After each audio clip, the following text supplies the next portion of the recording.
महाभारत में भीष्म पितामह की बहुत चर्चा होती है। कुरुक्षेत्र में कौरव और पांडवों के बीच हुए महायुद्ध में वे कौरवों की ओर से लड़े थे। माघ माह के कृष्ण पक्ष की नवमी को भीष्म पितामह की जयंती और शुक्ल पक्ष की अष्टमी तिथि को निर्वाण प्राप्त किया था। जानते हैं उनके बारे में 10 खास बातें। एक, अंतिम कौरव कुरु के वंश में आगे चलकर राजा प्रतीप हुए, जिनके दूसरे पुत्र थे शांतनु। शांतनु का बड़ा भाई बचपन में ही शांत हो गया था। शांतनु के गंगा से देवव्रत भीष्म हुए। भीष्म ने ब्रह्मचर्य की प्रतिज्ञा ली थी, इसलिए यह वंश आगे नहीं चल सका। भीष्म अंतिम कौरव थे। 2, पिछले जन्म में देवता थे भीष्म। शांतनु से गंगा का विवाह हुआ। गंगा से उन्हें 8 पुत्र मिले, जिसमें से 7 को गंगा नदी में बहा दिया गया और 8वें पुत्र को पाला पोसा। उनके 8वें पुत्र का नाम देवव्रत था। यह देवव्रत ही आगे चलकर भीष्म कहलाया। भीष्म पिछले जन्म में 8 वसुओं में से द्यू नामक 8वें वसु थे। एक श्राप के चलते उन्हें मनुष्य जन्म लेना पड़ा। 3, भीष्म प्रतिज्ञा। गंगा के स्वर्ग चले जाने के बाद जब राजा शांतनु को निषाद कन्या सत्यवती से प्रेम हो गया, तो सत्यवती के पिता ने भीष्म से कहा कि मेरी बेटी का पुत्र ही राज्य का अधिकारी होगा, तभी मैं तुम्हारे पिता से अपनी बेटी का विवाह करूंगा। तब भीष्म ने अपने पिता के लिए प्रतिज्ञा ली कि मैं आपको वचन देता हूं कि आपकी पुत्री के गर्भ से जो बालक जन्म लेगा वही राज्य का उत्तराधिकारी होगा। कालांतर में मेरी कोई संतान आपकी पुत्री के संतान का अधिकार छीन न पाए, इस कारण से मैं प्रतिज्ञा करता हूं कि मैं आजन्म अविवाहित रहूंगा और राज्य के प्रति जिम्मेदार रहूंगा। 4, इच्छा मृत्यु। देवव्रत जब निषाद कन्या सत्यवती को लाकर अपने पिता शांतनु को सौंपते हैं, तो शांतनु की खुशी का ठिकाना नहीं रहता।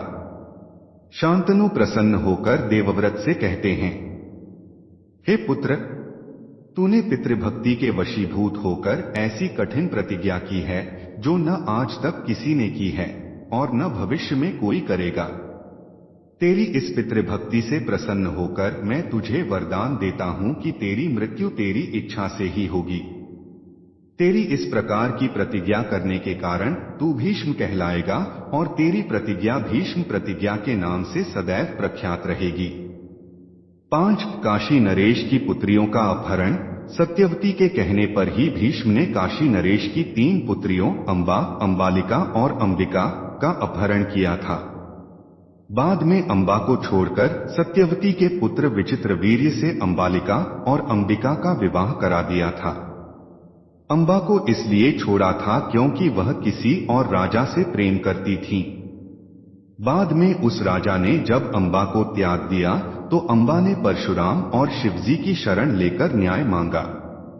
शिवजी ने वरदान दिया कि अगले जन्म में तू ही भीष्म की मृत्यु का कारण बनकर उनसे बदला लेगी। 6, गांधारी का विवाह। गांधारी और उनके पिता सुबल की इच्छा के विरुद्ध भीष्म ने धृतराष्ट्र का विवाह गांधारी से करवाया था। माना जाता है कि इसीलिए गांधारी ने भी अपनी आंखों पर पट्टी बांध ली थी। आखिर अंत में गांधारी को दावाग्नि में जलकर खुद के प्राणों का अंत करना पड़ा था।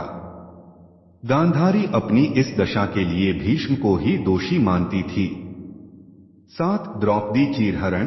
भरी सभा में जब द्रौपदी को निर्वस्त्र किया जा रहा था, तो भीष्म चुप बैठे थे। भीष्म ने जानते बुझते दुर्योधन और शकुनी के अनैतिक और छलपूर्ण खेल को चलने दिया। शर्षया पर भीष्म जब मृत्यु का सामना कर रहे थे, तब भीष्म ने द्रौपदी से इसके लिए क्षमा भी मांगी थी। 8, कौरवों के साथ धोखा। ऐसा माना जाता है कि जब कौरवों की सेना जीत रही थी, ऐसे में भीष्म ने ऐन वक्त पर पांडवों को अपनी मृत्यु का राज बताकर कौरवों के साथ धोखा किया था। भीष्म पितामह के सामने अर्जुन ने शिखंड को खड़ा कर दिया था, जो पिछले जन्म में अंबा थी। अंततः भीष्म पितामह का शरीर छलनी हो गया। 9, परशुराम से युद्ध। विचित्रवीर्य के युवा होने पर उनके विवाह के लिए भीष्म ने काशीराज की 3 कन्याओं का बलपूर्वक हरण किया था, जिसमें से एक को शाल्वराज पर अनुरक्त होने के कारण छोड़ दिया था। लेकिन शाल्वराज के पास जाने के बाद अंबा को शाल्वराज ने स्वीकार करने से मना कर दिया। अंबा के लिए यह दुखदायी स्थिति हो चली थी। अंबा ने अपनी इस दुर्दशा का कारण भीष्म को समझकर उनकी शिकायत परशुराम जी से की। परशुराम और भीष्म का युद्ध हुआ जिसका कोई निर्णय नहीं हो सका। तब अंबा शिवजी की शरण में गई थी। 10 भीष्म पितामह का निधन। सूर्य के उत्तरायण होने पर माघ माह के आने पर युधिष्ठिर आदि सगे संबंधी, पुरोहित और अन्यान्य लोग भीष्म के पास पहुंचते हैं। उन सबसे पितामह ने कहा कि इस शरशया पर मुझे 58 दिन हो गए हैं। मेरे भाग्य से माघ महीने का शुक्ल पक्ष आ गया। अब मैं शरीर त्यागना चाहता हूं। इसके पश्चात उन्होंने सब लोगों से प्रेमपूर्वक विदा मांगकर शरीर त्याग दिया। सभी लोग भीष्म को याद कर रोने लगे।